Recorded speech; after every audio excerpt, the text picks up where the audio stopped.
Best laid plans in a trash compactor. Nuisance factor, nuisance factor. Can't get herpes from a tractor. Nuisance factor, nuisance factor. In the way of what you're after. Nuisance factor, yeah. Oh, yeah. Well, hello, Adam Rowe. Well, hello, Boris Gustav. I see we have Nick Edwards back with us today. We do have Nick Edwards here today. Yep. We're very excited. Good to be back. Yeah. Sorry, missed last week.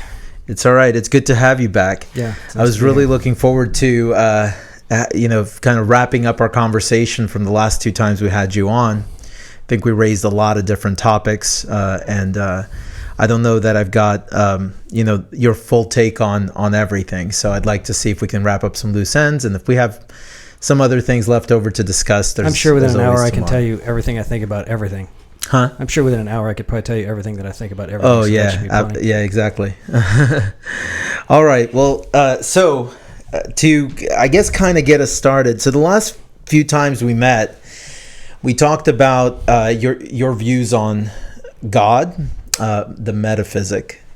Right. And the reason that I was asking you guys all of those questions ultimately is that I want to kind of make our way to the subject of morality and how people should live on this earth.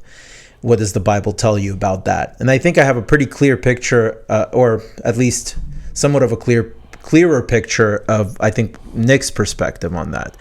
But as far as Adam, I'm not sure. So I would like to hear a little bit more from you today on that subject. And Okay. I do have some specific questions that will hopefully get the conversation going. But Okay.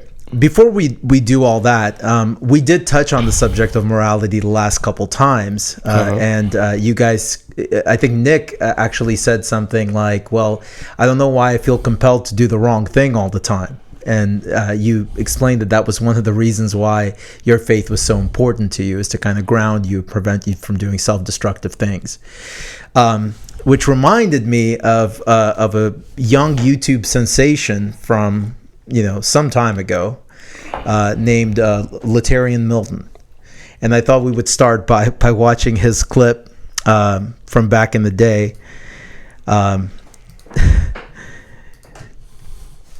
So I'd like to pull that up, and let's do that. Letarian Milton is not your typical 7-year-old. Few his age have ever driven an SUV up and down several busy streets. It all started at his mother's townhouse. Letarian says he took the car keys and hopped into his grandmother's Dodge Durango. When I came through the back door, I looked on the counter, my keys were gone. I took my grandma car because I got mad at my mom, and then I saw and had my friend come in, and he smoked with cigarettes. He started the vehicle and put it into gear. I yanked the thing. And off they went, two 7-year-olds alone on the road. Letarian drove several miles through Lake Park and Palm Beach Gardens. We got the one call that I told you about of the driver in the vehicle who looked too short to be able to see over the steering wheel. Along the way, he ran over 2 mailboxes, hit 2 parked cars in a Costco parking lot, and struck 2 moving cars near Walmart. I want to do it because it's fun. It's fun to do bad things and drive into a car. So did you know that you could perhaps kill somebody? Yes, but I wanted to do hood rat stuff for my friend. It all ended on Investment Lane and Consumer Drive. That's where Letarian hit the curb and sideswiped the sign. The SUV took most of the beating, snapping off one of his axles and wheels. A grandmother's rage. I want to whip his behind. That's what I want to do right now. If I thought they wouldn't take me to jail, I'd whip his behind right now. You don't think he should be punished for all of this? Just a little bit, no video games for a whole weekend. And one unusual story for police. Are you sorry? You understand that now your grandma's going to have to pay to have those cars fixed because you hit those cars. Can my mom help her? He's not sorry. That was too much fun. Can my mom help her? Well, It's a valid question. He certainly agrees that it is fun. It's fun to do bad things. Indeed. So I think that how much do you feel you have in common with young Letarian there?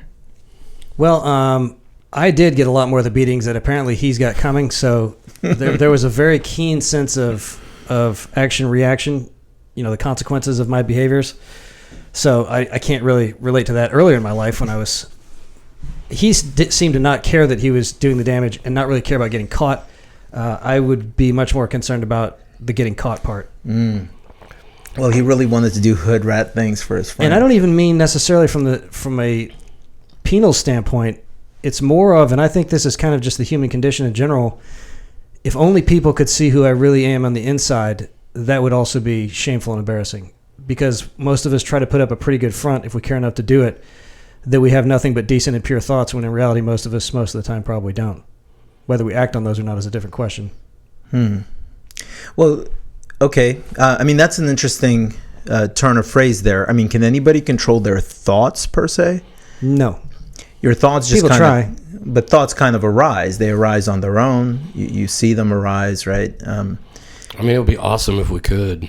Right. I mean, I think that like a lot of the whole like yoga and meditation is about trying to control your thoughts and trying to have some kind of, agency over what's going on in your head. But do we do it successfully? I don't, I mean, maybe there's gurus and yogis out there who do, but yeah. And I guess the better way to put it is meditation's about controlling your attention, which helps you not so much control your thoughts. I guess you still can't do that really, but it allows you to control what you pay attention to. So whether you dwell on those thoughts or not. Yeah. I mean, I'm not an expert on meditation. I don't actually practice meditation, and I'm sure there's many goals of it, but I would presume that having some kind of control over what's going on in your brain is one of the, one of the focuses or one of the points. That's how it would seem to me. Yeah, certainly. So, Nick, as far as, why did you put it that way? Why did you put your thoughts? Like, you would be embarrassed if somebody could see you on the inside and see your thoughts, right? And I mean, I have some horrific thoughts that occur to me all the time, but I can't say that I'm ashamed of it because I know I don't have control over it. I'm not my thoughts, I'm my actions in a way. What would you say to that? Well, I think in order for human societies to function, there has to be some understood sense of goodwill and benevolence among people. And I would say underneath that very thin veneer is a very self-serving desire to make sure that we succeed above all other people around us at the end of the day. So we can act like we're really, really, really benevolent, but there's certain limits all of us have where we would draw the line, and those limits for a lot of people are probably a lot lower than they would prefer the public realize, because if the public realizes that, then it's harmful for that person's place within that society that they're relying upon for survival. So we all have to keep up some level of a facade of general benevolence to the group that we're a part of in order to fit into the group. But at the end of the day, and I think we would see this in the societal breakdown if it ever happens, and we see it every time it happens, even on a minor scale, suddenly the group doesn't matter anymore and self-serving rears its ugly head to the surface. So I think we're all just barely suppressing that internal desire for self-service and self-advancement, pretending like we're all doing this for the good of each other. And I feel like I want to help people a lot, but at a certain point, everyone stops thinking that, and they start caring for themselves, which is what the Bible is saying, is you are entirely self-serving, but you shouldn't be, because it's really not you who's in control of it, according to what the Bible says. It's God. So the byproduct of you believing that you are in control of everything is the stress that is this cognitive dissonance that's formed when you are continually having to realize that you're not in control of everything. And Jesus would probably say, realize that God's in control of everything, just roll with it, and you'll be a lot less stressed out, which is what I'm trying to achieve in my life. Yeah. It's like all the world's a stage, and all the men and women are merely players, right? One man in his time may play many roles. I mean, we all have to wear masks. I mean, that's just part of being a person. We have to wear the mask. I have to wear the lawyer mask sometimes, and the father mask sometimes, and the skater mask sometimes, and the musician mask. I mean, we have a lot of roles we play. Yeah. A while ago, I think I pointed out to you, right, the Greek word for mask is persona, or person, right? And that's where the word person comes from. Sure, is from the Greek word for mask, and specifically a mask used in a play. And the thing is like, really, do we really know what is behind the mask? Does anybody really know what's behind the masks that they wear for real? No, and this is why I kind of have to push back a little bit. Like, I think you're assuming that we're all, well, you're using the term self-serving, and I don't necessarily think that being self-serving is bad or evil. I think you have to take care of yourself before you can take care of others. This is consistent with like that rational kind of take on morality that I have. You put yourself as a priority. You have to prioritize your life. That is the moral thing to do. And without doing that, you're not going to appreciate the other values that you have, like your family, etc., your friends, other people. I think it's like related to telling polite lies. I mean, it's not so bad to tell polite lies. Right, but you wouldn't be ashamed if you were exposed for telling a polite lie. Well, you tell polite lies not necessarily as self-serving, but to try not to hurt or offend the person that you're telling the polite lie to. Oh, you look great today. Right. It didn't seem to me that you were using it in that context, though. You're not saying... I absolutely was. Okay. Yeah, and I would say that from a biblical perspective, if that's going to be what your worldview is, then you absolutely should put everyone above you to the point of even self-sacrifice to the ultimate degree, if that's what it takes. And you think that and you go, well, that's not a really moral thing to do, because if your ultimate value is continuing to live as a mortal being in this material world that we have right now, of course it would make any sense. So if that's the worldview they're starting from, then no, don't do that. It doesn't make any sense if that's the worldview, and if it is yours, then yeah, that's exactly what. But if your worldview is I'm living for something, I'm living for the metaphysic, and on top of that, so it's not just like an idea. I mean, you could get into a cult that says, I believe I am going to live with the flying spaghetti monster someday, therefore I have to always eat my tomato sauce with diced tomatoes instead of smashed tomatoes. That's what I do so I can get to live with the flying spaghetti monster. There'd be no evidence that I could feel, unless I just liked diced tomatoes more than smashed tomatoes, that that's what I should be doing. But to reinforce this idea that this benevolence thing is actually a good thing, when I can force myself to be benevolent in a way that is self-damaging, financially damaging, business damaging, family damaging, even sometimes, for the benefit of other people, the emotional rewards and just life rewards that me and those around me have reaped has vastly surpassed every attempt I have made for self-advancement at the expense of other people, which would be the opposite. So it's continuously, for me, being reinforced that even though it doesn't make any logical sense, this is what you should be doing, Nick. And it just so happens to also be what the New Testament of the Bible says you should be doing. Yeah, it's interesting. I think the ultimate moral value expressed in the New Testament is selflessness. I think that all the other moral values that sort of come out of the New Testament are based on this idea that selflessness is the goal. And that can be contrasted with the Old Testament, which I think the ultimate moral value of the Old Testament is obedience to the law, obedience to God, obedience to the way, et cetera, et cetera. And I think that's a very interesting dichotomy that exists within the Bible between the two testaments. Okay. So you guys already know my take on altruism. It seems to me like it's self-contradictory, that you really should not care whether you prioritize the lives of your children over the lives of others. Like, that should not, in fact, it is moral for you not to care and to treat everybody with the same unconditional love that you would treat yourself. Are you saying that we would agree with you on that? No, I'm saying that you already know that I disagree with you guys. Okay, you're stating our position, and you're saying you disagree. Okay, yeah, I got you. Okay, yeah, but we kind of we went around that. Yep. We really already dove into that aspect of it as far as discussing what the Bible has to say. You guys already know where I'm coming from as far as rejecting that way of thinking. But I have to say, I heard that from you. And looking back over our last two conversations, Adam, you didn't really commit to that. You didn't really commit to the altruistic aspect. So, I really wanted to ask you. You said when we were talking about morality. Did you actually write down some of his quotes? I just a couple, yeah, from Amazing. Just the ones that I needed clarification on.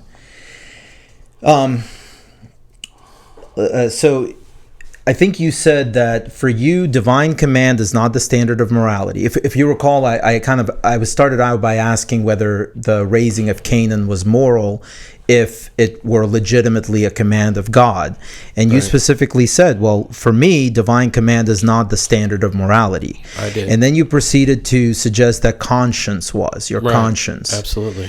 Okay, so, but your conscience is not something that you have control over. It arises in you similar to thought processes, right? It's an intuitive process, sure. It's a drive. So, Nick, I guess for you, like, what is the role of conscience, or rather, is conscience for you also the ultimate guide to morality, or is it something else? Is it moral instruction as found in the Bible, or is it something else entirely? Well, that's actually very profound, and I hadn't really thought of it until I was trying to digest exactly what you were saying. But ultimately, for us, our conscience, whatever it is, has to become our ultimate standard of morality, because that's how we will base all our decisions. So Ted Bundy's conscience I find abhorrent. He didn't have any problem at the time doing what he was doing, but it seemed like the right thing for him to be doing at the time.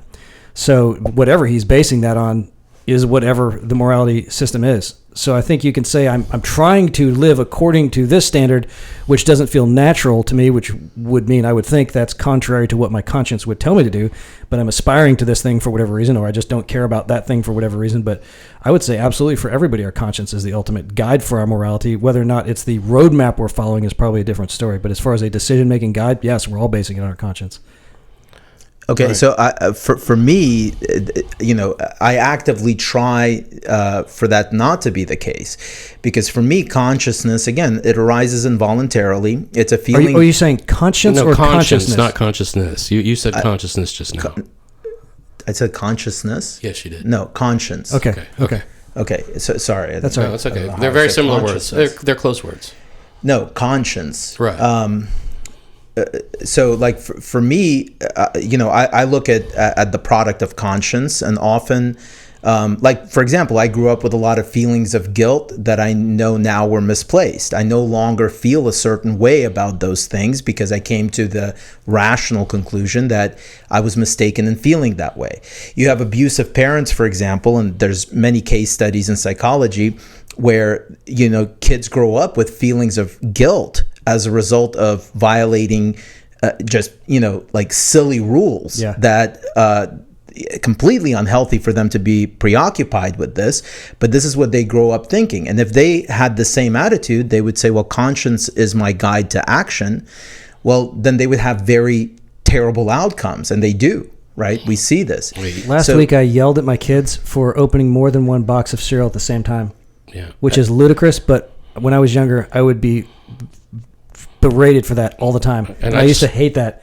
And I'm like, I'm doing the same thing because of what you're talking about. This reaction, subconscious reaction to our consciousness. I'd just like to point out that you asked me what my standard of morality is, and not what I think that the world's and humanity's standard of morality should be. I don't know what anybody else's should be. I'm just telling you what mine is. Okay.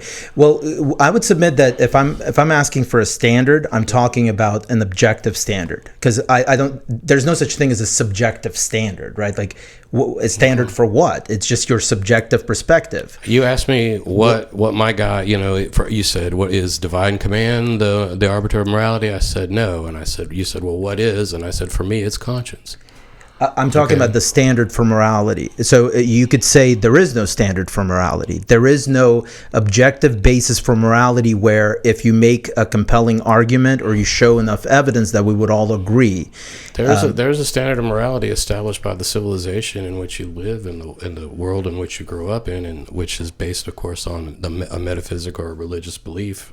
Sure, there is one, but that's not what guides any person in their everyday life. It's their conscience, it's their psychology, it's their behavior, their conditioning, And you'd have to also debate. If I obey my conscience, I am rewarded with feelings of happiness inside myself. If I disobey it, I'm punished with feelings of guilt and shame. And that's just the way it is. Okay. So, do you allow that that conscience, a human being's conscience, is a psychological enterprise? Absolutely. It's a psychological thing, and Absolutely. that it's conditioned by the forces around you as you're growing up. Certainly, and that conditioning could be beneficial or it could be harmful. And whether you follow your conscience is not indicative of whether you're going to have a positive result or a negative result for that reason, because conscience is so easy to compromise. Well, I mean, I think that through an analysis and through therapy, I guess maybe you could, change the way you feel, or so that's what the psychologists believe. I'm not sure I necessarily believe that. So then you change your conscience. Well, that's what psychology says they can do, right? That's why people go to therapy, so they don't feel guilty about the things that they shouldn't feel guilty about, right? The fact that you can say that already suggests that conscience. But now you're saying, well, conscience is not the standard of morality, so I have to unpack I said it's that. my standard of morality. Okay, so so I guess the question is, I'm not sold on it. I don't think I've ever argued that there's one objective standard for morality. I think that that's kind of a farce. I've never said that. I've just told you what mine is. So there is no standard for morality that you can ascertain, and one that you would say that everybody should adhere to based on any belief you hold. Correct. Okay. Nick, same question to you. Is there a standard for morality based on your worldview? Until it could ever be proven irrefutably that there should be a standard of morality to which everyone should adhere to, I would say no, there isn't either. Now, there's one I believe that I'm going to adhere to, and I would like my family to adhere to, but I would have them pursue whatever makes the most sense of reality as they experience it to them, which is what I would say everybody should do. So I would never say, look, this one particular religion, which is like a third of the world's population, you other 2/3 of it better believe what I'm saying or else. I would never suggest that. Okay. And I've always argued with you that morality, and which the zeitgeist, right, the public, the worldliness of the world, the they, gives rise to a moral structure for a civilization, right, which is directly influencing everyone's individual conscience and their own personal psychology, right? And so, I would say that, let me give you an example, right? Aztec civilization, of course, their religion demanded and did in fact practice ritual human sacrifice openly, and it was considered a very moral thing to murder, to take lives and to spill blood in a religious sense. And I don't think that bothered any of their conscience, because they were the civilization that had arisen around them, and the civilization in which they found themselves thrown had adopted that moral structure. And so, that's just another example of, no, I don't think that there's an objective. I don't think we can sit down and crunch the equations and come up with a moral standard that everybody should, or that everybody's reason will cause them to agree upon in some objective manner. I don't think that's possible. Well, again, I feel like you're talking out of both sides of your mouth a little bit, right? Because on the one hand, you're saying, well, I follow my conscience. So right. Clearly you've identified your conscience as the appropriate guide to action for you to follow. Yes, I have. And you've also said that everybody has a conscience. Right, they do. And you mentioned Ted Bundy. Mm-hmm. And you just mentioned the Mayans and child sacrifice. Right. Aztecs. I'm sorry, the Aztecs. But I think the Mayans may have also done a little bit of that. Okay. I believe so. So why would you say that while it is right for you to follow your conscience and that that's a perfectly good guide to action for you, for them, they followed their conscience, presumably. They didn't have any adverse feelings about killing children. Why was their action? Would you say that they were immoral in doing the things that they were doing? I don't think based on their understanding and the moral framework which they had absorbed into their own personal psychology. No, I don't think they were. They were following. They were part of the civilization that they were thrown into randomly. At birth. They didn't choose to be born in the Aztec kingdom in 12 AD or whatever. And Ted Bundy didn't choose his psychology. Ted Bundy was a psychopath, which is characterized psychologically by a lack of conscience and a lack of moral feeling and a lack of empathy and a lack of shame, and so I think that's probably more like a psychological aberration than necessarily following a conscience. I think what the problem with serial killers and people who get sexual gratification from murder and things like this is that they have no conscience. I mean, I think that's the basic psychological idea if you read the various psychologists who write about it. So for Ted Bundy's problem was that he didn't have a conscience. The problem of the Mayans was that they were exercising their conscience to the best of their ability given the parameters of their culture. I didn't say it was a problem. I mean, it's a problem for us because it's something that's offensive to us in our culture and in the world in which we've been thrown. But to them, it's not. And there's no standard by which to compare those two frameworks to. How about the standard that it is right for man to live, and no one can be right in taking a man's life wrongly? Well, you've never not lived. You have no knowledge of what it's like not to live. That's an assumption. Yeah, it's an assumption based on the fact that men live and no one gave them life. Okay, but men live, so it's right for men to live. That's an assumption based on that comes from the society, from the civilization that you found yourself thrown into. That you cannot rationally prove that. What I'm saying is that there's no rational proof that it's right for man to live. Period. There's not. Okay.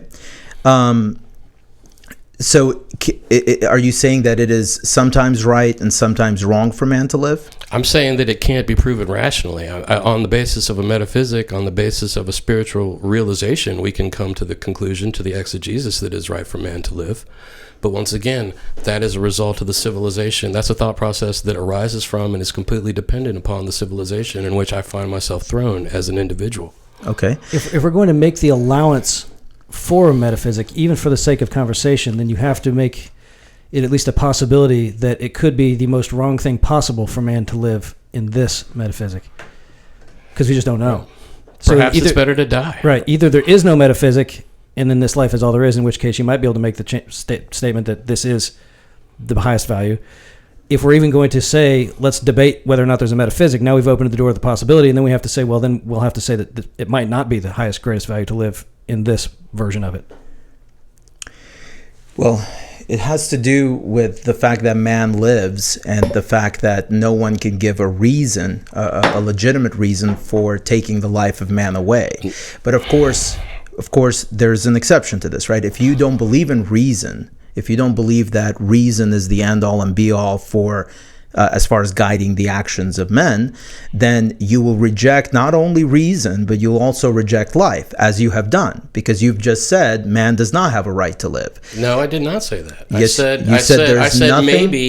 maybe it's not. Maybe it's better to die. I didn't say man does not have a right to live. You changed my words. Well, then if he does, then what the Mayans did was necessarily wrong. Well, if he does, but right. All I've said is that's an assumption. All I've said is your reason can't prove that.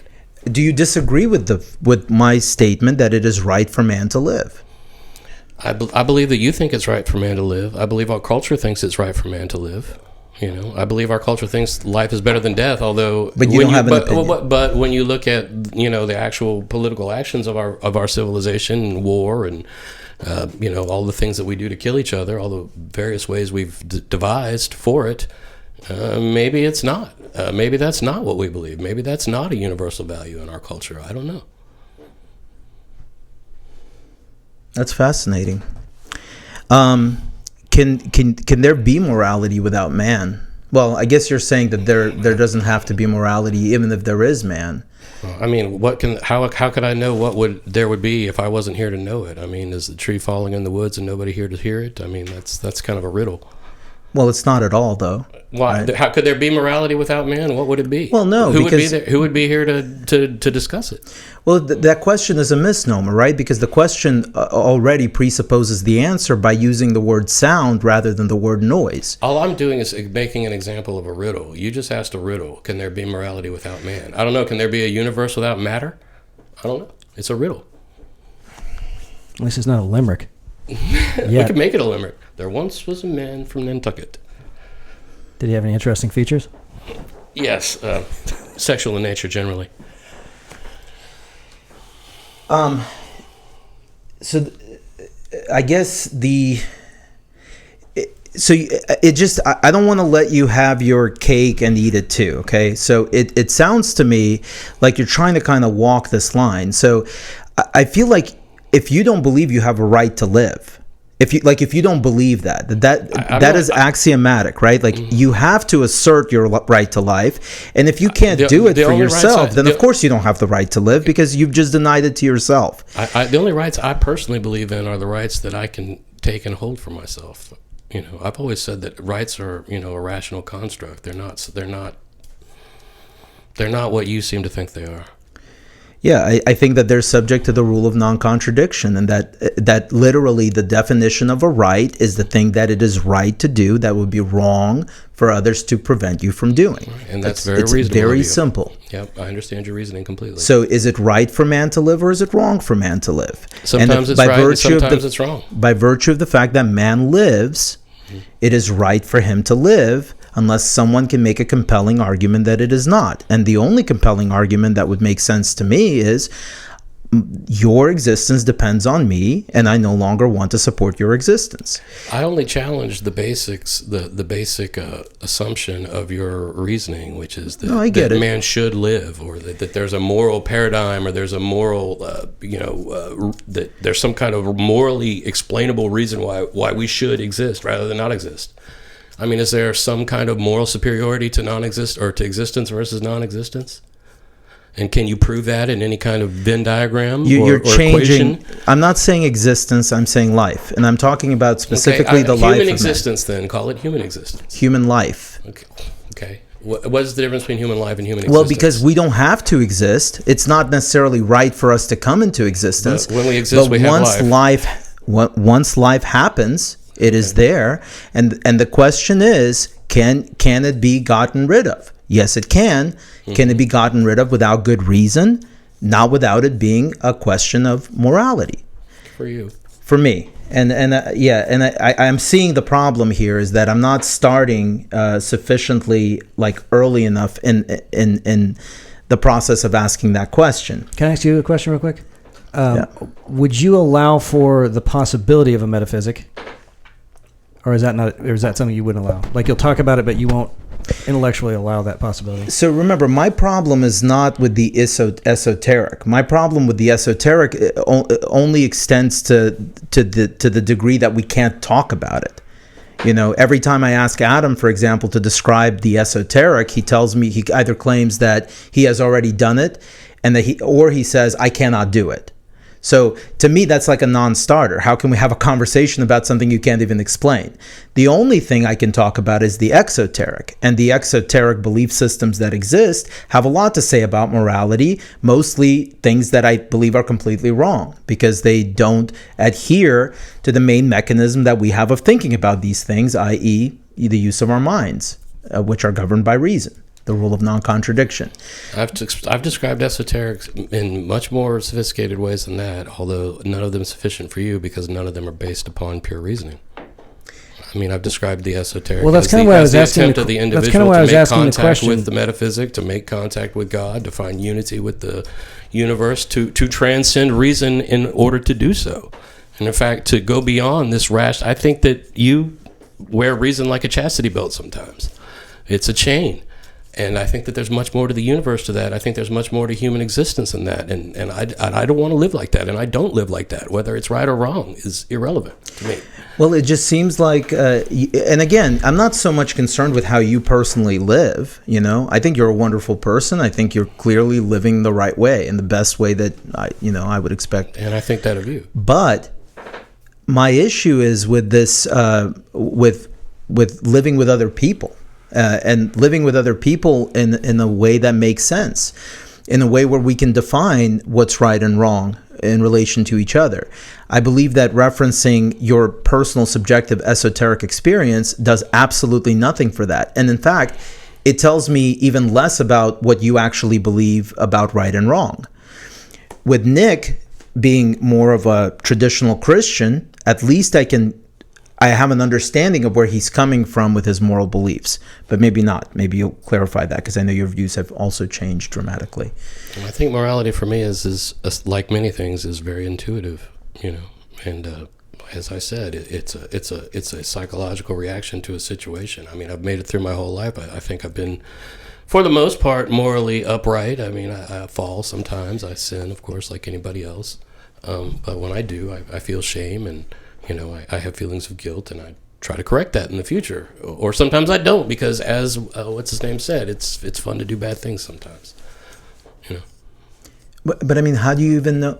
How can you even make statements like that if you don't believe that these principles or these rules can be established objectively, such that all beings like you are subject to them? I mean, they can be provisionally objective in the sense of the culture and the civilization in which we're thrown, but that's just provisional. That's just arising from whatever epoch and whatever material and physical universe we happen to be born into as human beings. Yeah, and I've said to you before that is equally unsatisfactory for me, the notion of tying morality to some culture and to the feelings of a culture. I feel like that's even a worse argument for morality, because the collective is not a moral agent. Only a human being, an individual. I don't think it's really agent. an argument. It's more like an observation. I think that's really what happens. Of course, we can always abstract it, and we can come up with all these moral systems and various strict reasoning, and we can use logic, and we can we can legislate, and we can make statutes, and we can have elements, and we can have standards of proof.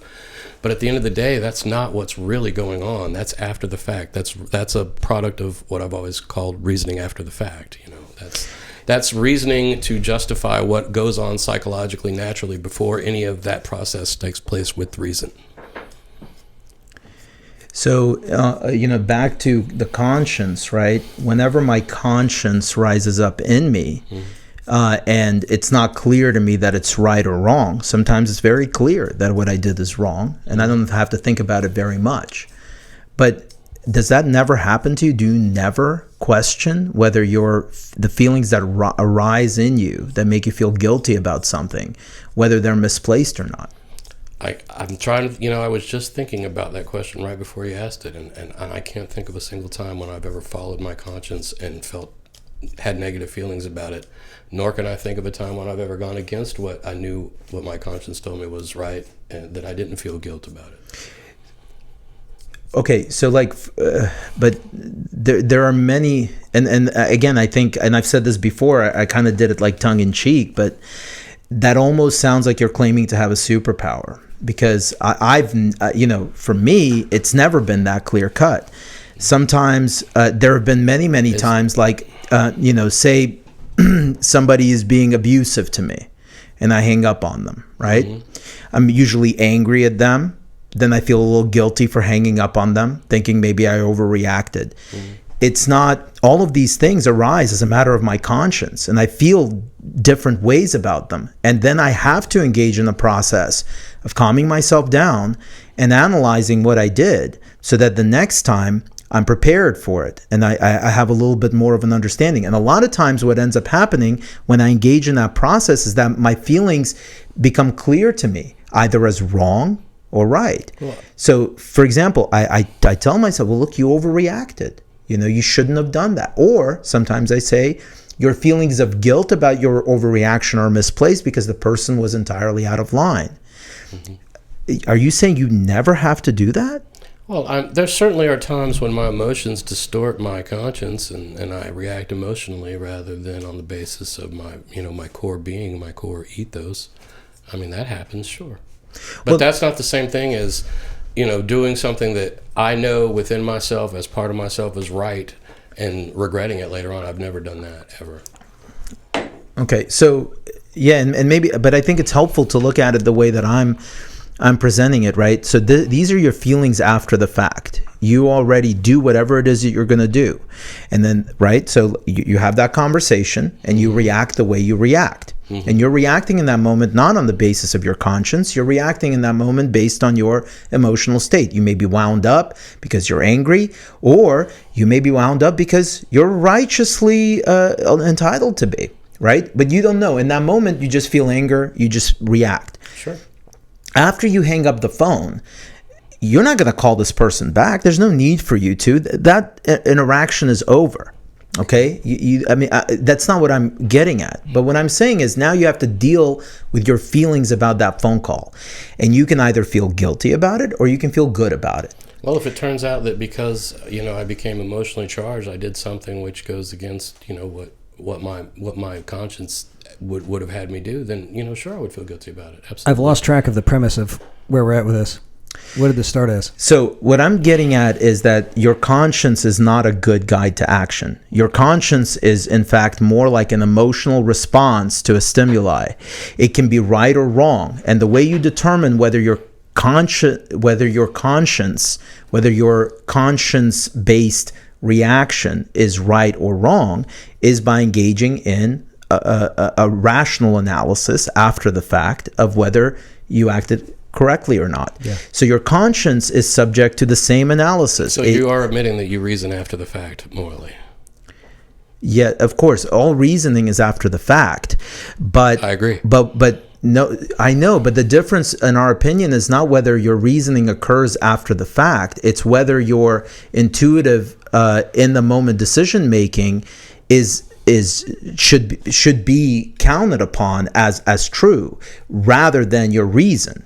And for me, what I'm saying is that I experience an emotional response all the time, but it's not always positive thing. It's not always a good thing. And the only way for me to determine whether my emotional response was appropriate or not is not to check my conscience, because it is exactly my conscience that I'm testing here. I'm checking my conscience against my reason, just like I check my emotional response against my reason. You keep saying what sounds to me like, no. My intuition, my feeling, my gut feeling, my conscience. I'm using these things interchangeably because that's what they are. Mm-hmm. Your conscience is a feeling you get. That's what it is. To me, these things are still subject to that meta-rational analysis to determine whether you acted rightly or wrongly. But the thing about it is when I engage in that meta-rational analysis after I've done something that is either congruent with or incongruent with my conscience or Jiminy Cricket or whatever you want to call it, my ethos, my person, my ego, my superego, I can always come up with a set of arguments that justify me and a set of arguments that condemn me. Reason is like that. That is in the nature of reason. Well, that's in the nature of sophistry. In my opinion, reason is binary. Well, reason, and to me, sophistry is all that reason is. There's not really anything beyond it. That's funny to me, though, because when you are thinking about things rationally in your mind, to me that is every bit like a spiritual experience as even the experience like an emotional experience, like conscience, right? I can see that there being like a spiritual element to that, right? Because the sophistry becomes apparent whenever you're having these discussions in public with other people, right? You may be trying to win an argument, lose an argument, whatever. But when you're reasoning inside you, you're not doing that. Do you do that? Look, reason can only approach the truth. It can never arrive at the truth, if nothing more for the fact that being is bounded by certain horizons that are impenetrable by human consciousness and by reason, which is part of human consciousness. Well, you've said that before, and I mean, I think that a human being is by definition those horizons, and that does not mean that he is not capable of appropriate decision making for himself, given what he is. It doesn't have to be transcendent, and I've said that to you before. You seem to keep mixing up objective and transcendent. I'm not saying transcendent. I'm saying objective insofar as beings like us are concerned, because we are definable. You are a creature that is an animal in every way, but except you have this faculty for reason and maybe a soul. I don't agree. I don't agree with your analysis there of that, but I'll just say that I think that no matter what, that reason is always sophistry, because of the fact that the absolute truth is not apprehendable by human consciousness, whether through reason or any other way. I mean, being is always mediated by appearance. It's always mediated by change. It's always mediated by the odd, et cetera, et cetera. It's always mediated by thinking. It's always mediated by the sign and language. It's always mediated by the a priori. I mean, absolute truth is absolutely unreachable, and therefore our reason can at best approach truth, and therefore all reasoning is on some level sophistry, no matter how seriously and personally we are focusing on it and trying to use it. Yeah, so obviously I do not see it that way, because I think that sophistry means sophistry. It means specifically like lawyering and trying to make an argument in order to promote a position, whether you believe in it or not. Reason and the rational exercise has to do with the pursuit of truth. And absolute truth is absolutely incomprehensible. But not objective truth. And the reason objective truth is not the same as absolute truth is because objective truth pertains to a specific kind of being that is exactly what you described, this creature of these horizons, a rational animal. And a rational animal is a specific thing. It is definable, and certain things are true about it and certain things are false about it. From my perspective, morality is the same. Moral decisions are the same as any other decisions. The same decision you make to whether or not to go to work in the morning and support your family, or be a bum and not. It's the same thing as any kind of moral decision that you can make. Okay. All right. So but that's my perspective. And I understand that it's not, if you're thinking that I'm calling for absolutes or some kind of transcendent standard, then you're not really hearing what I'm saying. Well, but I mean, your distinction between Well, between objective and absolute truth, is that right? Mm-hmm. I'm not sure I really get that. I mean, objective truth would be absolute truth, but the problem is that we may all be in the matrix right now, and everything we're reasoning towards could be utterly false, just on the basis of our senses are giving us false information. The evil genius of Descartesian fame. Yeah, but I don't have to reach that question. So, like, for example, a dog is a dog and not a cat at the same time and in the same sense. And the dog could be a code, right? Like in the Matrix. Maybe we just don't know. So a dog ultimately is not a dog at all. It's a series of numbers. Maybe a dog is a bag of carbon and water. Well, a dog is definitely that, right? Okay. So things can be more than one thing at one time. But not in the same sense. So, but again, when we're talking about the kinds of things you like to, oftentimes you'll reference mathematics when I'm talking about these kinds of concepts, and I don't think that that's an appropriate sort of analogy, because mathematics is its own discipline. It has its own rules, and it doesn't necessarily pertain to the real world. We recently had a discussion about imaginary numbers. Right. With you claiming that the square root is irrational numbers and imaginary numbers, sure. With you claiming that the square root of -1 is necessarily irrational and is necessarily a paradox, and then I pointed out to you that mathematicians don't think of it that way at all, right. And in fact, it's a common misconception to call things like that a paradox. Right. So you've basically gone with the democratic argument. Other people don't think it, so you're wrong. I say that based on my own observation. I see a concept like the square root of -1, and I see immediately that there's a paradox in that concept, and the fact that it's useful and we can have some idea of what it is, and yet it's utterly irrational in the fact that two negatives can never be multiplied by themselves to yield another negative. So I really think that the democratic argument is really, once the democratic opinion was that the sun went around the earth. I'm still completely lost as to what the point of this discussion is at this point. Where would we even start with all this? I think we should let Nick comment on anything that. I don't even know where we are. I have no idea what the base conversation underneath all this is. Yeah, what I'm trying to do is get to the question of morality from everybody's perspective, right? So, and we kind of got bogged down a little bit because obviously Adam's perspective is different from yours, but hopefully our discussion here kind of illustrated to you where he's coming from. Yeah. So I would want to throw the same question to you. Is there a standard of morality? I guess I'll start with that, right? Because my question to him was, what is the standard of morality? His answer is he doesn't believe that there is a standard of... Not an objective standard. There's a standard that arises from the culture in which a person is thrown. Okay. Yep. So there's a relative standard, but that's as far as he'll go. Exactly. I'm asking you then, is there an objective standard for morality? And let me go ahead and define it so there's no question, but one that would be applicable to all beings like us. So that meet those parameters in concept, the human. Is there a moral system, a system of right and wrong that is applicable to all of us, where you can say, regardless of which culture you were born into, if you're a Mayan or not, child sacrifice is always wrong. Could you tell Bundy that he was necessarily wrong, regardless of his feelings on the subject, regardless of what his conscience told him?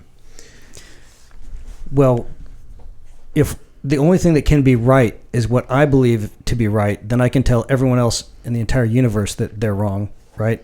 So from that standpoint, no, I have no objective right to tell Bundy he was wrong, because he could look at me based on his reality and what seemed perfectly right to him and say, you're the one that's wrong. And I could give all kinds of reasons and make all kinds of arguments why it's not wrong, but it's not going to convince him that I'm right if he doesn't believe that I'm right, which is kind of what you and I and Adam are doing right here. So there's an objective standard that I have for my life, but because other people are not living my life and my reality and haven't experienced the things that I have, I don't think I have any right to tell them they need to change who they are and what they believe about their world and their moral standards or anything like that. But that being said, getting back to the Aztec thing and even the Old Testament and all that, I look at where morality is kind of a evolutionary mechanism. So when we look at the Aztec lifestyle or culture, even the Old Testament Israelite culture, I'm always looking, and this is how my Christian evolution has been, I'm always looking out there saying, well, here's kind of where I'm at. Is something better going to come along? Just like the way I've dieted, the way I've worked out, the way my business has gone, everything. It's like, is there a better model than what I'm working with right now? And if there's a clearly evidentiary based model that's better than whatever I'm doing now in any aspect of my life, and I choose to continue to do the thing that is more harmful or more unpleasant to me, then I think someone is dealing with a very irrational standpoint. So getting back to this whole, are you doing the most rational thing? Well, there's maybe more things that I could be doing that could make more logical sense, more mathematical sense. But if it's making me less happy and feeling less successful and more pointless in my life, then it's actually more rational for me to follow the thing that makes me feel like I'm fulfilling whatever my purpose in life is.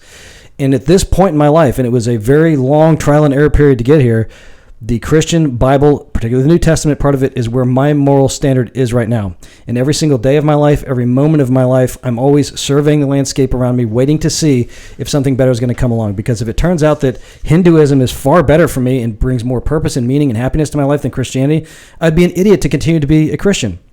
And a lot of people continue to do that just because of the cultural pressures of where they're at, or their intellectual pride, or all of these other things that keep people bound in these positions that, if they're really honest with themselves, makes them very uncomfortable, very unhappy, feeling a lot of purposelessness in their lives, and they just feel like they need to stay there because of the box that they've created around themselves, this identity that they've created around themselves.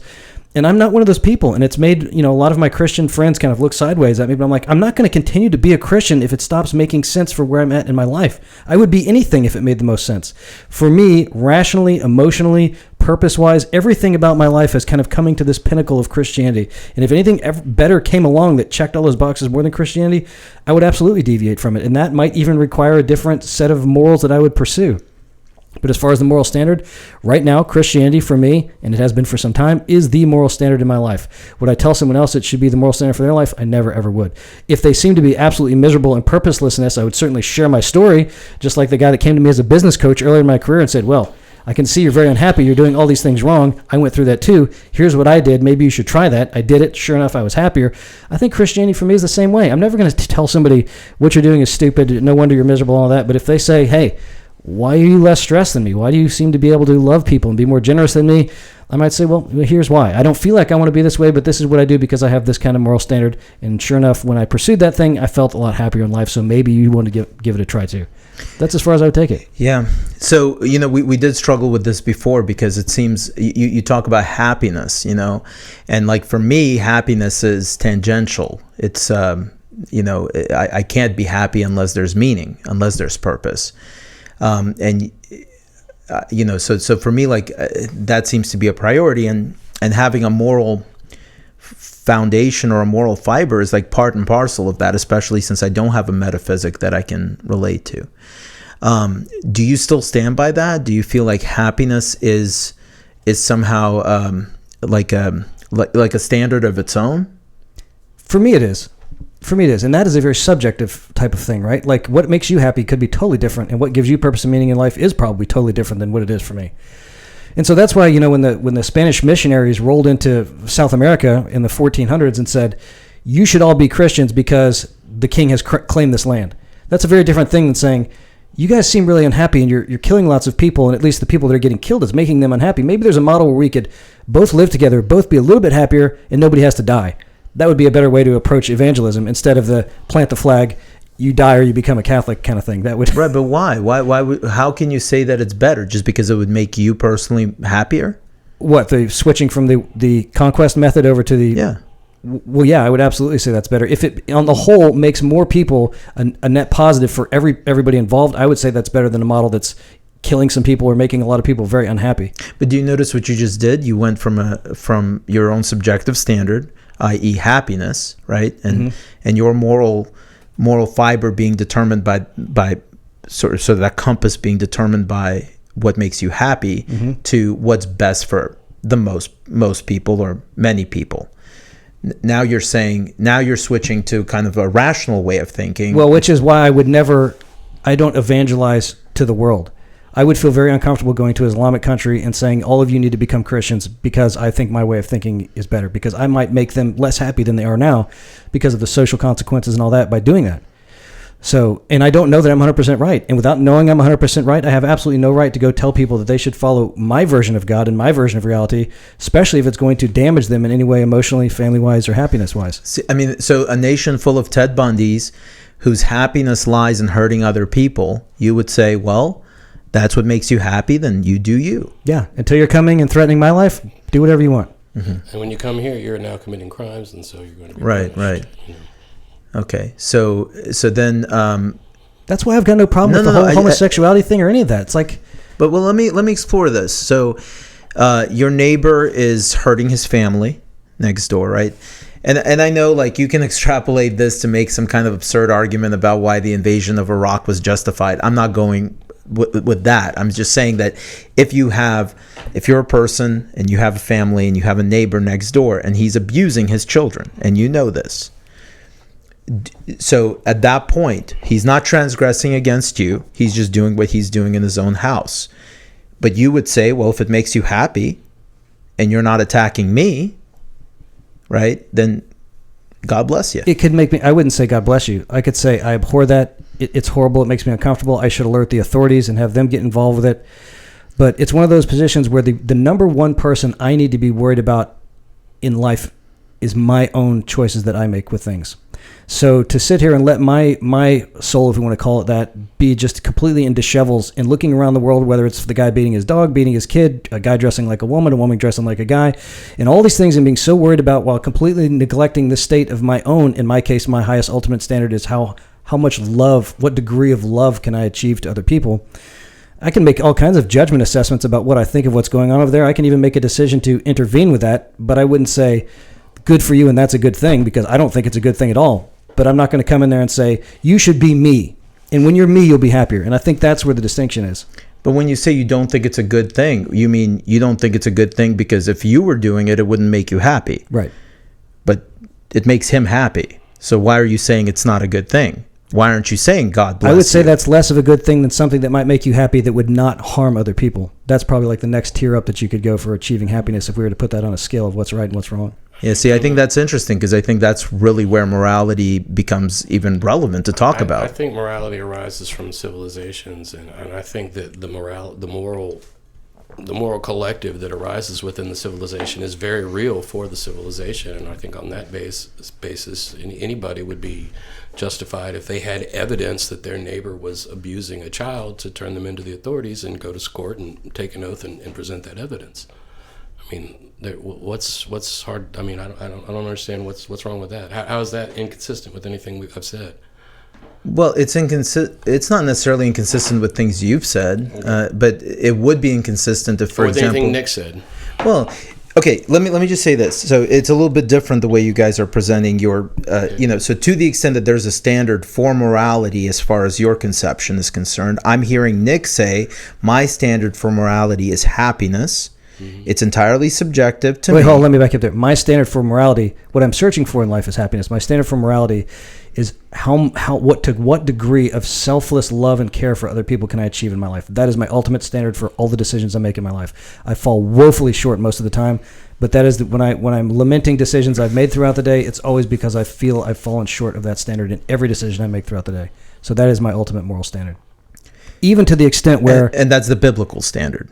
Yes, it would also be prescribed in the Bible. Okay, well, hold on. Okay, let me. I have a question, but I want to address this real quick. So, just as far as like pinning morality to the culture, right? Mm-hmm. The problem with what you just said is, if you're in the Mayan culture and people are sacrificing children, then you would not, based on the same definition you just used, not only not be able to take that person to court or whatever, or call the authorities down on them, you would be wrong to do it. Correct. Because that culture prescribes that it is moral to sacrifice children. Right. Okay. So for me, though, it is completely immoral to sacrifice children because it violates principles of reason. A is A. Okay. Either man should live or he shouldn't live. I simply don't see it that way. I don't think that there's any morality that transcends one culture to another necessarily. There are certainly many moralities that are similar that have been adopted by many civilizations and many different epochs given, but I don't think that there's any sole rational standard of morality that can be applied to every civilization and every epoch at every time and every place. I'm not applying morality to civilizations. Remember, I don't believe collectives are moral agents. What I'm saying is that, yes, within the Mayan society, it would not be morally right for me to turn those people. In fact, there would be no law that they could be prosecuted under in the first place. Correct. Which is why to me that is woefully insufficient. Okay. It basically stands for, your moral system basically stands for the proposition that it is sometimes okay to sacrifice innocent children if your society decrees it, and that's okay. My moral system, my moral argument is that morality is derived from the civilization in which any individual finds himself thrown, and that individual is justified in existing and in thinking and in acting on the basis of the morality which is generated by the civilization in which he is thrown. And we do have the benefit of looking at the Mayan civilization through the lens of an alternative that we've experienced that did not involve the death. But can you imagine if all you'd ever known of your worldview is, if we don't kill these people, we're going to have a famine for 50 years and all of us are going to die. And you believe that with every ounce of your being, and that's what compels you to kill these other people. A very different thing when you go, oh, wow, we didn't kill anyone last year, and sure enough, we didn't have a famine. Geez, maybe we should stop doing that. So we have to just kind of entrap ourselves in this worldview that they had, which is very difficult to do, before we can make any kind of assessment about whether it was moral or not. So the Spaniards come in, and for them it's far more moral for them to kill the Mayans instead of the Mayans killing their enemies. It's all this kind of relative framework of what's going on with all that. So, and that's what I would encourage everyone to do. And so many of us today like to try to project our worldview on everyone else, when we have to have the understanding that not everyone has experience what we have, and we haven't experienced what everyone else has. And I think the whole world could get along a heck of a lot better if we just took a step back every now and then and acknowledged that whatever someone else has experienced up through the course of their life may be so entirely foreign to us that they're even incapable of being able to start to understand where we're coming from, even amongst the three of us. I'm completely lost when you're I understand what you're talking about, and if I think to myself, based on what Boris is saying, based on his worldview, that makes total sense. What you're saying to me makes total sense, and I hope that what I'm saying to you at least makes enough sense to go, well, he's not insane. Absolutely. Not totally insane. Well, so does it make sense? It doesn't. Neither one of you guys is proposing an objective moral standard, okay? And I'm preoccupied with discovering an objective moral standard. And it can't be discovered, though, is the problem. Well, you guys say that. And, of course, that's why I asked that first question. That's why I asked you that first question. Has anybody hold on 1 second. The reason I asked you that first question is whether you're going to make the allowance for a possibility of a metaphysic. Because if you are, then you can't have an objective moral standard if the life is the ultimate value, if that's going to be the objective moral standard. Well, objective doesn't mean transcendent. So I don't need a metaphysic. I just need things that can be defined. And I believe that you can define man. But if there is a metaphysic, if you're even going to allow that possibility, and if you say I'm not going to allow that possibility, then okay, everything holds in place for your argument. But if you allow for that possibility, then there's also the possibility that life can't be the ultimate value. Indeed, that is the teaching of the great metaphysic of Christianity. Here's what I would say. So remember, I'm agnostic as to the esoteric view. I am an atheist when it comes to the exoteric beliefs. Okay. Would you not agree, though, that one of the points of Christianity is that this life on earth is not the ultimate value, that it is some life in heaven in unity with God? I think that if you're looking at Christianity as as a product of the, so for me it's impossible. I'm talking about exoteric Christianity, standard Christianity, the Nicene Creed. Would you not agree that one of its main points is that what's important is what comes after life, and not what comes in this life? That's the problem I have with it, right? That's why I call it a cult of death, because it is preoccupied with something that's not real. That's something that occurs after man is no longer here. Something that can't be proven real by reason. Well, it just has nothing to do with man, like man is temporal by definition, not just by definition, by necessity. By your definition. Well, think about how by your definition. No, man is temporal by the definition of biology. Like what? By the definition of the metaphysics, I don't know, man has a temporal body and it's looking more and more like an eternal soul. There may be even clinical evidence that this is not the final thing, and I'm not talking about religious context. So this is not a discussion about the afterlife, because again, I feel like I can concede that point. Like you if you want to assign a soul to a person, be my guest. That does not change the fact that his life is his ultimate value while he's alive. Is your body's made up of atoms. Those atoms are going to be here until the end, until the Big Bang recrunches on itself or whatever expands But the concept of you will be gone. Well, and the concept of you is what matters, and that's what matters for rational purposes. I'm only arguing that there are aspects of your physical body here that is accepted by scientists and reason that is in fact eternal, i.e. the elements of which you were made. I'm happy with that though. Okay.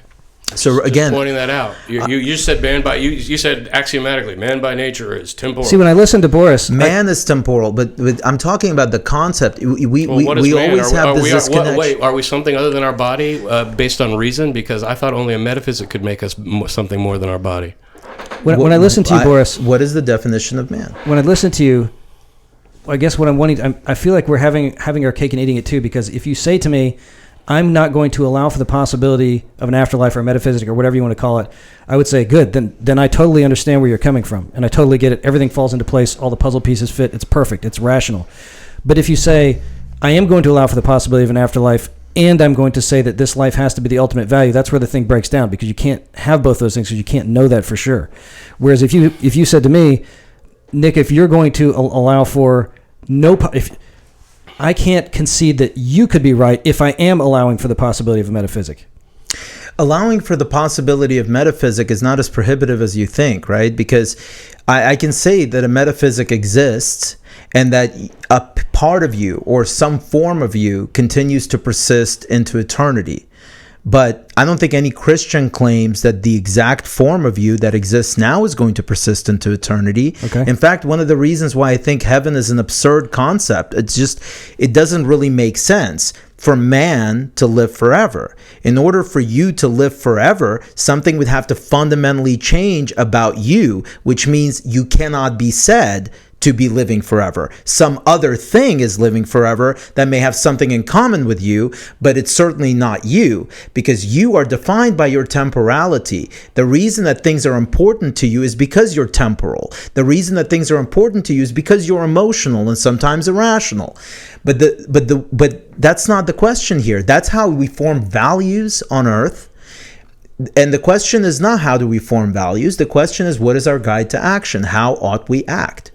That's what I'm at. And I'm not talking about how ought we act and how ought some future different version of ourselves act. I'm saying how should temporal animal man act? So at the end of the day, I mean, I think you and I pretty much see almost eye to eye on virtually everything all the way across the spectrum just because I've known you for so long. But I think the big disconnect for us, which might even be diametrically opposed, would be my greatest value is my lowest value should be my life if I'm doing it the way I profess to believe it. You're saying completely the opposite. My Correct. value should be the absolute highest thing. Okay. Yeah, which is why I have a problem with biblical morality. So, and of course, Adam, I can't confront Adam on that basis because Adam doesn't bind himself the way that you do. So actually, my first set of questions had to do with the Bible, right? Because the Bible for you, I know, is what defines morality. Even though you keep saying it's happiness, but then I hear you kind of coming around full circle where you say, well, it's selflessness. And then you say, well, selflessness leads to my happiness, right? But So happiness for me is like Pavlov's dog's belt. Like that's the thing that keeps reinforcing that I'm heading down the right path. Unhappiness by following this path would cause me to deviate from it. And I feel like my impulse is to always deviate from it. In fact, I'm always worried that I might not get the food again when the bell rings. But it turns out I keep doing these things which seem counterintuitive to what my impulse, my soul wants me to do. And sure enough, the food keeps dropping out every time I do it.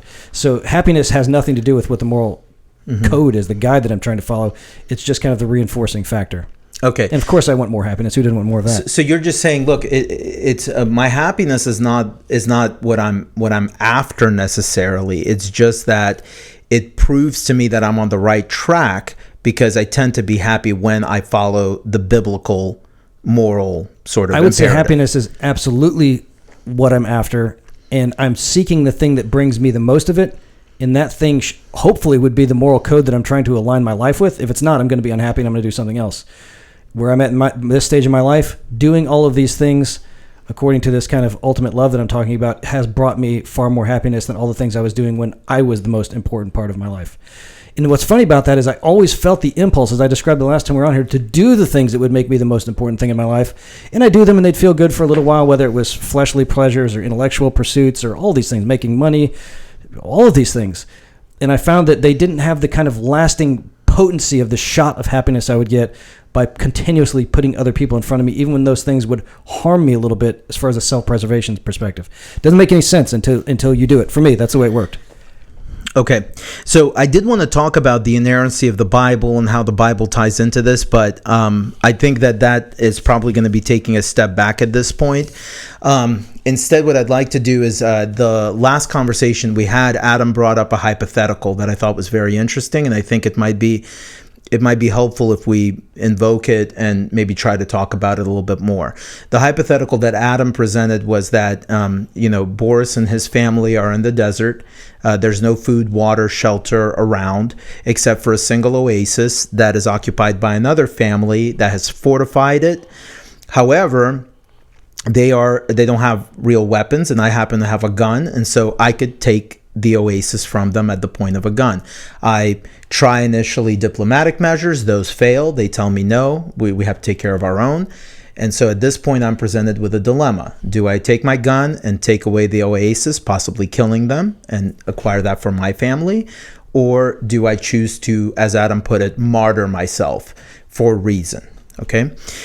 So I would like to first turn the question to you guys, right? So Adam, first, the question for you. You're in that same situation. Instead of Boris, it's Adam. Mm-hmm. What do you do? I would take the oasis, but I wouldn't feel good about it. Okay. Let me ask you, what is the value of that? What was the value of you not feeling good about it, even though you did it? And why is that important? Why is that even important to say? Because I feel that at the end of the day, I have to take care of my family in that situation where it's life or death. If the question is, do I martyr my family or do I kill another family to make sure mine survives? The answer is easy to me. Okay. I kill the other family so my family survives. That doesn't mean I feel good about it. I get no pleasure from it. That's interesting. So, tying it back to the children drowning equidistant, right? Mm-hmm. You would say, well, I would save my own child, but I wouldn't feel good about it, right? Correct. I would certainly get no pleasure from it. Okay. Nick, same question. Exactly the same thing.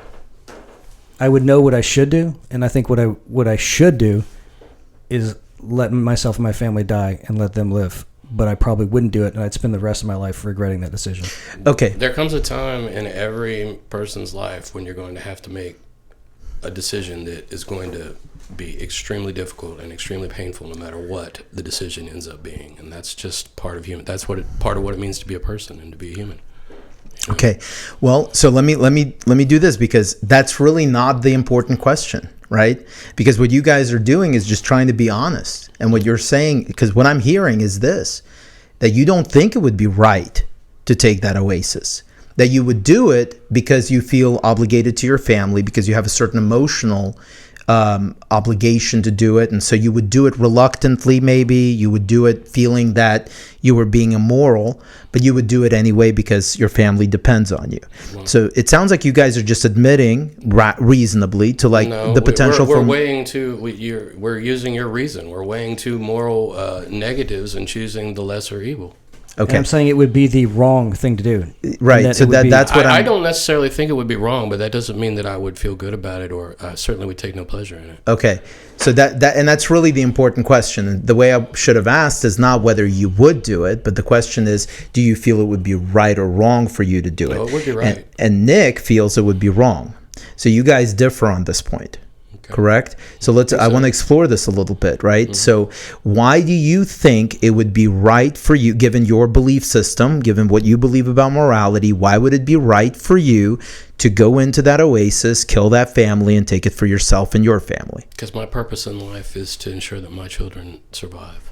And I will do anything, including murder, including death, including anything. I will do anything to ensure that they survive. Okay. And nothing, and I would, and to me that's right. Whether you think it's right or not, it's irrelevant to me. For me, that's right. Okay. And why do you say that is right for you? Based on what? Your based gut on my feeling? Intuition. Absolutely. Okay. All right. As most things are based on me. Okay. In my perspective. And how does that square? So you've represented to not just be a universalist or, an energy believer or whatever. You've represented yourself to be a Christian. How does that square with your Christian beliefs? Well, that certainly doesn't square with the exoteric Christian system, but I'm not sure I don't know whether it squares or not with with an esoteric attempt to seek enlightenment and reach the metaphysic. on a personal level. So to you, morality has absolutely nothing with your belief system in the metaphysic? I don't base my morality upon exoteric religious principles, no. No, what about your esoteric relationship? I mean, I think that at the end of the day, my relationship with God and my relationship with the ultimate is such that, yes, that it is right, no matter what, faced with the situation of death for my children or death for someone else's, that the answer is, the right answer is death for someone else's. I mean, Okay. We've got a hypothetical here with it's binary. There's only two choices. Right, There's absolutely. there's no other contingencies. We're talking about A or B. For me, it's A, and A is right, and A is take the Oasis, kill them. Okay. And what? And as far as you make no claims about what that does to your soul or redemption in the eyes of your God, that doesn't matter. Well, I mean, I'm willing to stand before my God when the time comes and take whatever responsibility for it is coming my way. Well, I'm it could that. be hell. I mean, it could be eternal damnation because you've sinned. That's fine. I would go to hell to make sure my children were okay. So you're prioritizing their temporal existence on this earth to your eternal salvation? Well, hopefully that they wouldn't be punished for my sins. I don't believe in a God that would do that. But you're willing to take I'm willing to on your soul eternal damnation. I'm willing to go to any length, including eternal damnation, to do what I think is right for my children, which in that case would be to take the Oasis. So, like whenever you talk to a Christian, right, and you try to, you ask them to rank their values, they'll often put God first, then their wife or spouse, then their children, so on. You seem to be very comfortable kind of taking the earthly approach. Like, no, my earthly family is more important than the state of my eternal soul. You're the one who's decided that God's going to send me to hell for that. God's the one that put me in that position in the first place. I think maybe God would understand, but I'm willing to take the chance. Okay. Well, no. So I was. You said it would be wrong. So that's what. Right. And perhaps if I preserve my life, I would be able to atone for my sin and repent. Perhaps if I'm a strong man and I'm capable of it, which I hope I am. Okay. All right. I mean, Nick. So for you would think it would be wrong to take the Oasis. Yeah, because I don't think I can say that my highest moral objective in life is selfless love for other people and then kill someone so that I can elevate myself above them. That's what makes it wrong in my opinion. And I hope I could die with my family and let somebody else live. I hope I could make that decision. I'm afraid I wouldn't, just based on my past decision-making processes, but I would really hope that I could do that.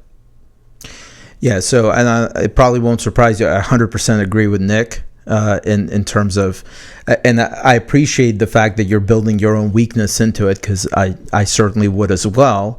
I think it would be completely irrational to take that Oasis and to deprive that family of their lives. And So you'd martyr yourself for reason.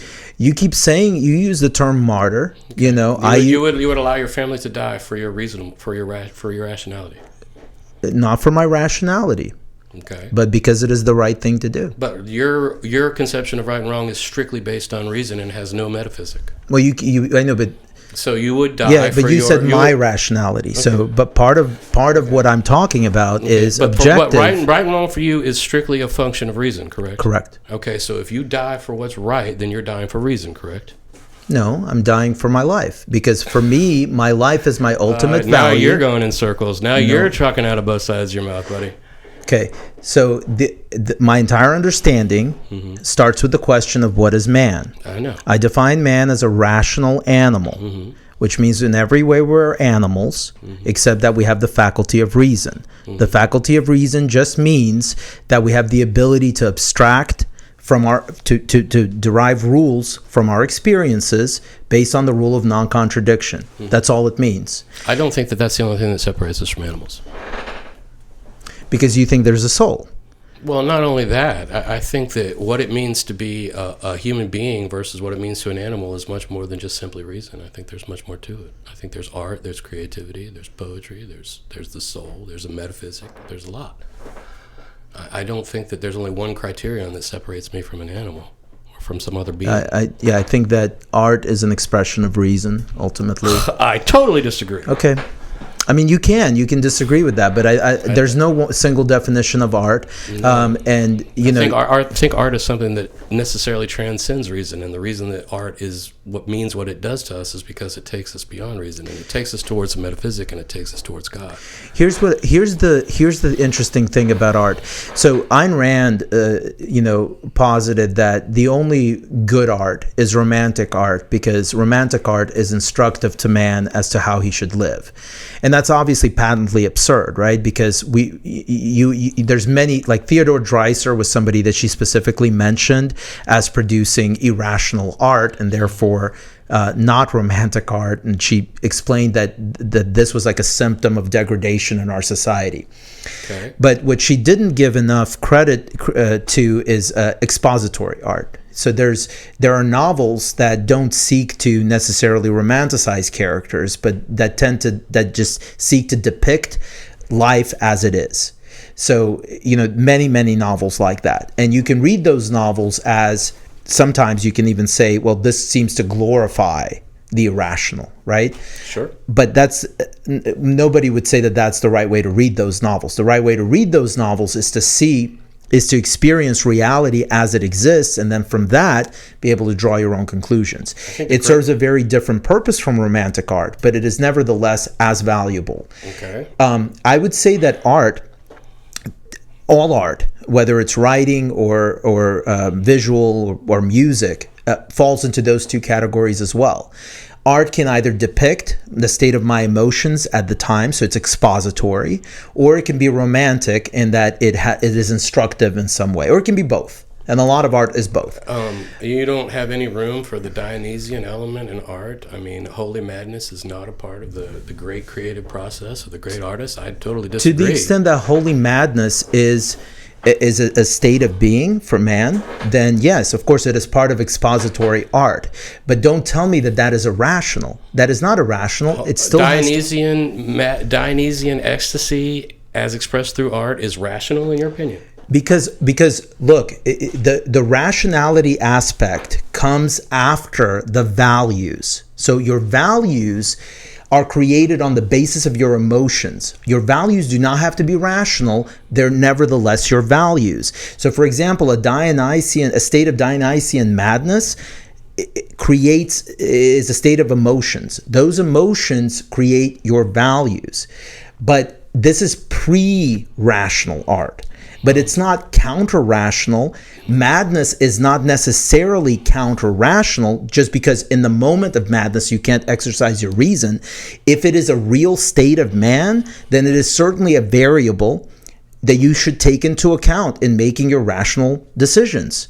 So, I understand the need to divorce art from reason, because for you, reason is something that you want to marginalize. The creative process is irrational and in many cases anti-rational for me, and that comes from me as an artist. And again, it's like I'm not. You would have to say that your emotions are necessarily irrational. I don't think that that's an appropriate way to talk about your emotions. Your emotions are pre-rational. Your emotions are the ground that you till with your reason. That's the way I view it. It's two different things. They're not opposed to each other. In fact, what would there be to reason about if you didn't have feelings, if you didn't have experiences, if you couldn't see color, if you couldn't feel the madness? What would there be to reason about? There's certainly a rational component to all great art, but there's also an irrational component to all great art. And I think that part of what it means to be a human is to be able to have both of those and to allow both of those currents to flow through our consciousness. And I think that's what gives rise to all art and all creativity, is the interplay of those things. Well, again, I think that your use of the word irrational there is misplaced. Yeah, I disagree completely. Okay. It's the cult of Apollo and the cult of Dionysus. It goes all the way back to the beginning of Western civilization, man. I mean, Nietzsche wrote a book about it. But what I don't know why Apollo is that? represented order and rationality, and expressed through the poets in that book, because he's talking about art. And Dionysus represented ecstasy and madness and the irrational component of art. And the idea of the Greek poets was to harmonize the two in different ways to create the most beautiful, most perfect, most exalted art, an art which would allow man to become closer to God and closer to the metaphysic. That's how I interpret it.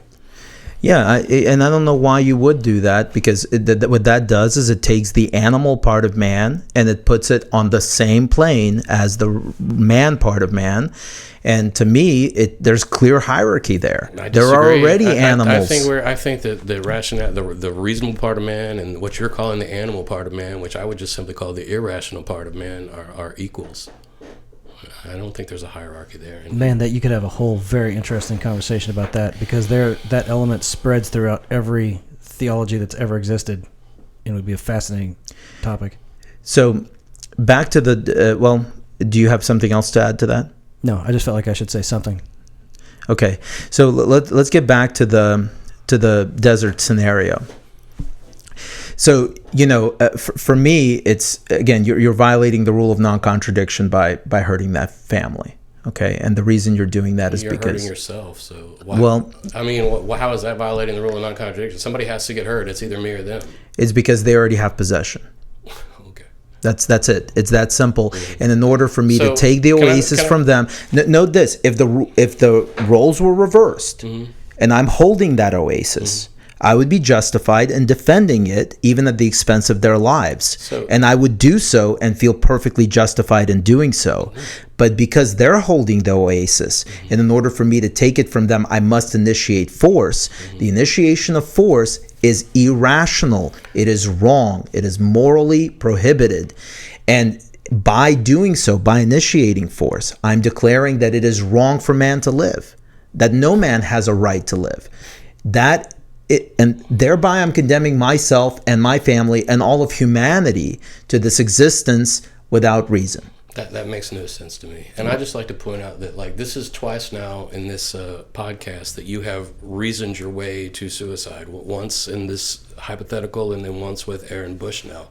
My question to you is, how perfect is your reason if it leads to suicide? It's not perfect at all. Reason is hard. You said reason is infallible in a meta process, and you've made many arguments to the such that reason is perfect and that there's only one reasonable answer.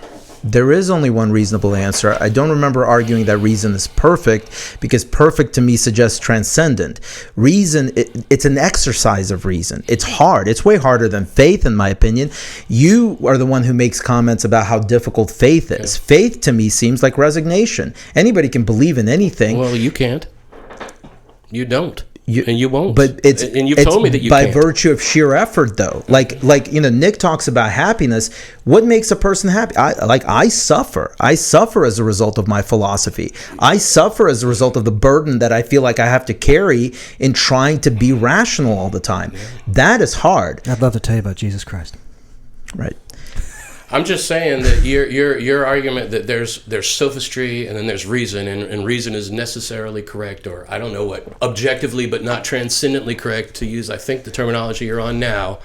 Do you not acknowledge that there must be some kind of error in your reasoning if it leads you on now 2 occasions to publicly reason your way to suicide? No, I'm not. I'm just not a particularly smart person. I think we're all reasoning our way to suicide, aren't we? Some just a little bit faster than others.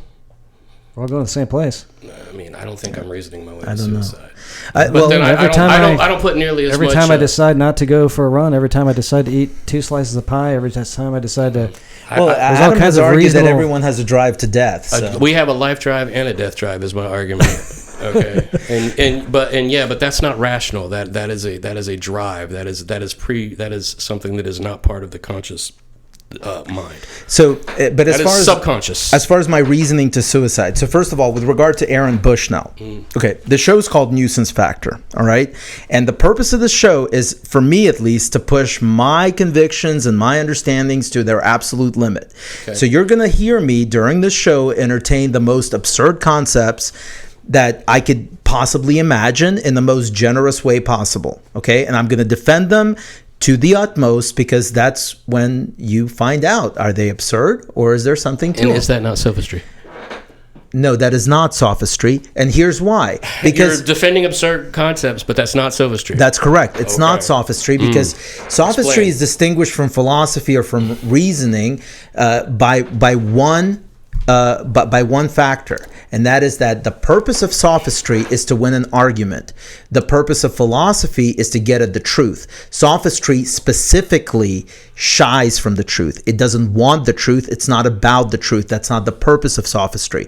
The purpose of reasoning is absolutely the truth. And yes, in order to reason, you have to be vigorous about it. You have to hold up these ideas and give them their due credence in order to address them properly. So, for example, during that episode regarding Aaron Bushnell, I really wanted to explore the possibility of suicide being irrational. Ayn Rand railed against suicide, and she had that kind of change of heart in 1982 when her husband passed away, and I was really interested in exploring that. But since then, I've repudiated my views almost immediately, and I realized that no, of course Aaron Bushnell was not rational in doing what he did. But this situation, I'm not, again, now you could maybe more appropriately accuse me of advocating for suicide, I guess, in the context of the desert thing. So let me do this, because I think this is going to be even more illustrative, right? Let's say there is no other family. There's just you and your family. And there's an oasis, but it's not such that it could guarantee survival for your entire family. It maybe could guarantee survival for, say, 3 out of the 5 of you. And you have to decide which to go. Or do you? Or what do you do? Or how do you decide that? And let's say, you could say, well, I'll kill myself. Well, who else? There's one more person. To me, that scenario illustrates the absurdity of the first one. If you're willing to take the lives of strangers who are also humans, you're willing to violate the right to life of other men. So you've whittled the variables down to the point where you forced me to decide between my children and myself. I would choose my children. No, not between you and that was not the point. You said we're on an island and we're all going to die, but they might live a little longer if I died and they could eat me, I guess is what you're implying. That's how I'm hearing it. No, because it would be easy for you to sacrifice yourself. That would be easy for me too. Because then I would argue, well, this is not self-sacrifice, this is an altruism, this is me promoting my greatest values, right? That make my ultimate value worthwhile. You could make that argument, but that's why 2 have to go. It's not enough for you to just go. But yeah, is it your life? So you're asking me to make Sophie's choice? Yes, because but no, my point to you is that it is no choice at all. Just like it is no choice at all to decide to kill that family in the first place. It is no choice at all. It is not a choice to martyr yourself. It is no choice at all. It is a choice to cease to be human and become an animal, and to subject yourself to the worst. There is no life that's possible after that. I am an animal just as much as I am a human. You can either be a human animal, which is what man is, okay? Or you can just choose to be animal, okay? That's what I'm saying. So I don't understand how this illustrates anything, Boris. You're saying I have to choose between killing one of my children to survive? Yes. Not for you to survive, for the rest of your children to survive. I could kill myself. No. Yes, I could. Two people. Why 2? Because I just said, you said. Because it's a hypothetical and you're making it up? I'm just following your own rules. You know, you said that these kinds of hypotheticals were permissible, which, by the way, I'm still on the pick 2. I would pick randomly. We would choose lots, and we would decide randomly because there's no other choice. We have to pick 2, as you said in your hypothetical. I don't think that's a choice at all. No, it's not a choice. I think it may be a choice for you to sacrifice yourself. It's a choice, but I would have to leave it up to chance because it's not a choice that I could make in under any other circumstances. But you would nevertheless do that. Well, you said I had to do it. You said there was no other choice. No. Well, the other choice is to just let nature play its run out its course. I probably actually would let nature run out its course. Correct. Of course you would. Right. But you should have made that decision before you murdered those people. This is my point, because Way it to is go, the man. same died on- principle. No, because it's not. at the heart of this is not an animal is concerned with survival. Man is concerned with something more than that. Man is concerned with living his life. Man without a metaphysic, what more than survival is there for him? Well, and this is, but see, these are the degrading comments that you make towards atheists, right? Or religious people I have make not towards made atheists. any kind of degrading comment toward any atheist The- on the this show notion or that- personally to you. The notion that things cannot be valuable outside of mere survival simply because you don't have a belief in the metaphysic. Yeah, that's not degrading. That's an observation. I consider myself very spiritual. I have a rich life. And for You're me, spiritual? these things, absolutely. What is the metaphysic upon which your spirituality is based?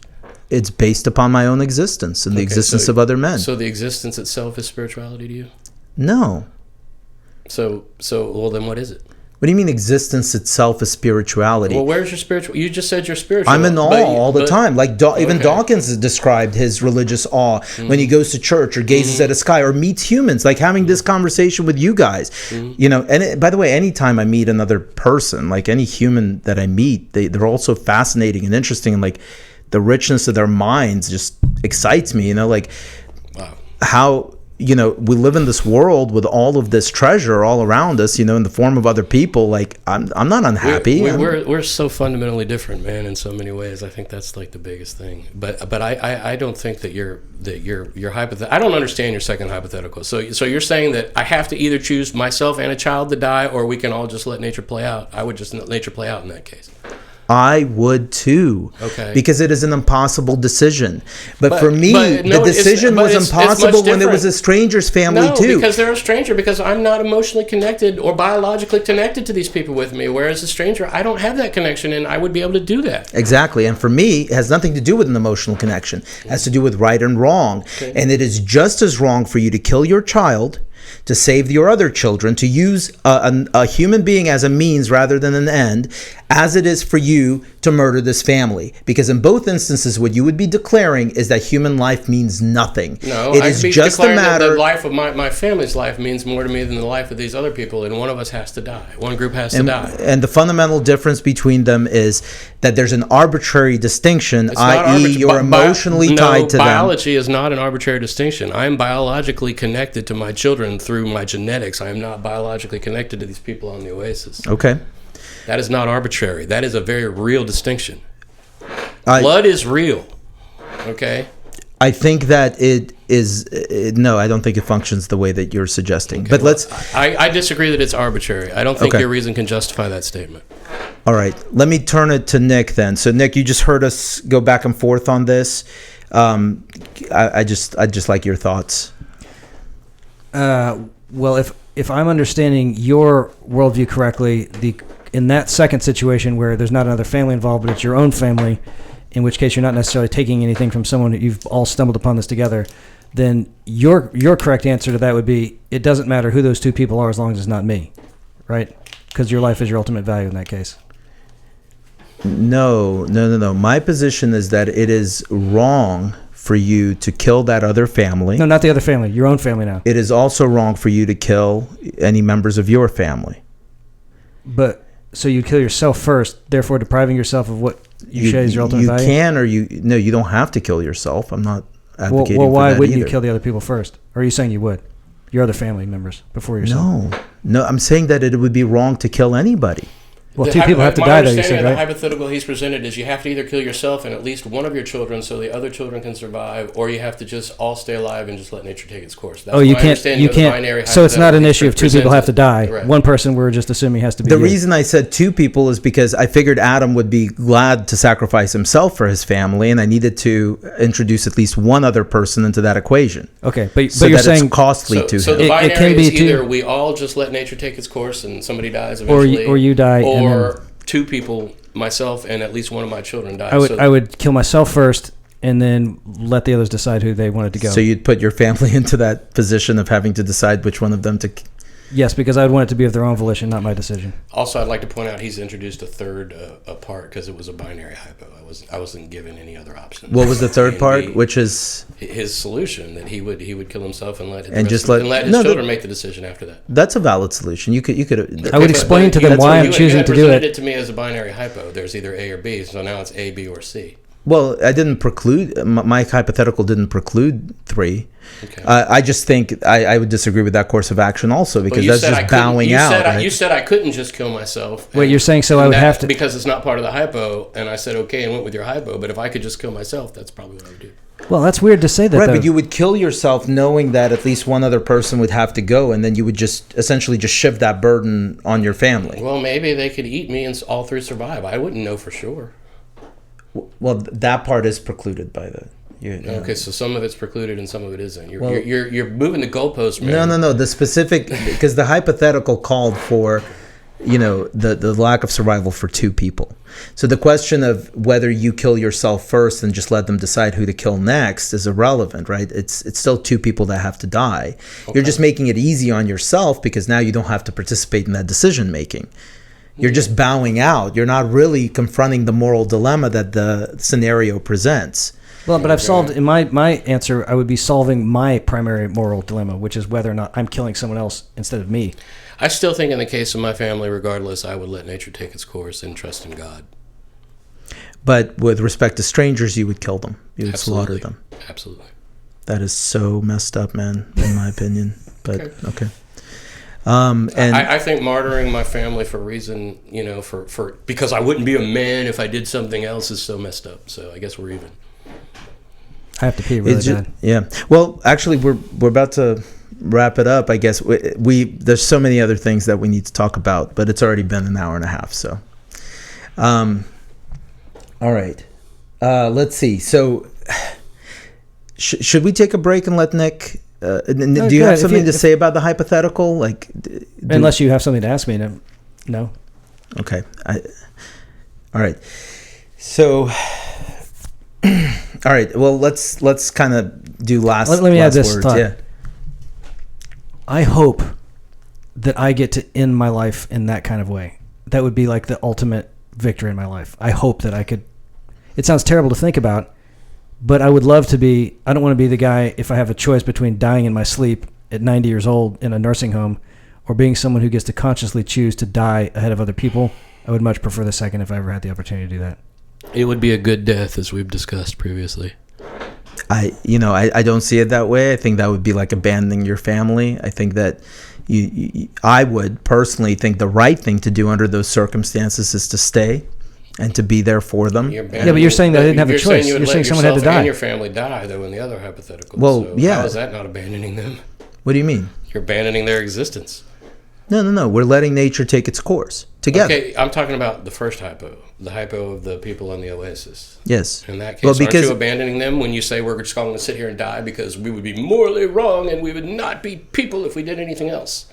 No, because to me, there's no difference between a family member and a stranger. To me, all man is man, and I love them all. And I mean, I don't know how you distinguish between the stranger and how you could live with yourself. I couldn't possibly disagree with that statement more. That statement is patently absurd to me. Okay, well, in my opinion, there is no non-arbitrary distinction between men. Okay. Well, I think that there are plenty of distinctions between men, and one of the most important of which is between my own family, my own blood, and people who are not of my own family and my own blood. And I think that is the thinking that results in us having the death penalty, and basically the barbarism of the world is directly tied to this notion that anything goes. And anything goes. No, what goes is first and foremost my family, my blood.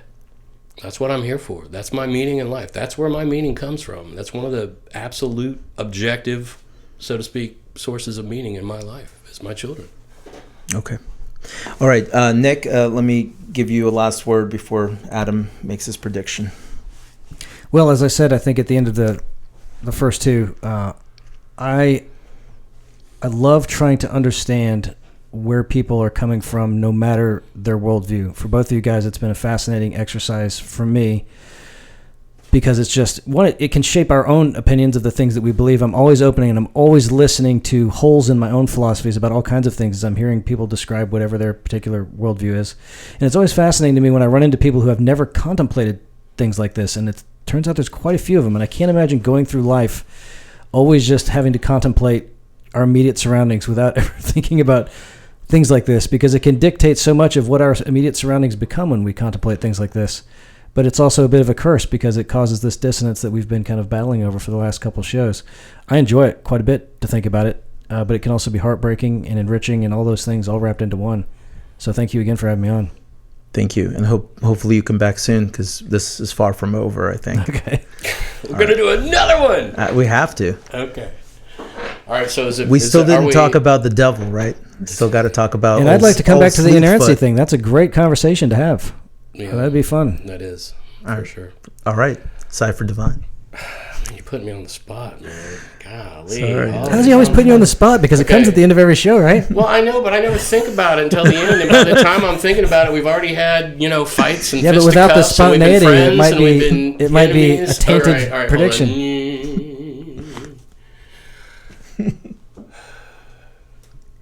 All will be asked, and all will be given. All right. Taking it to the bank. To be continued. To be continued. I'm the Cypher Divine. In the way of what you're after.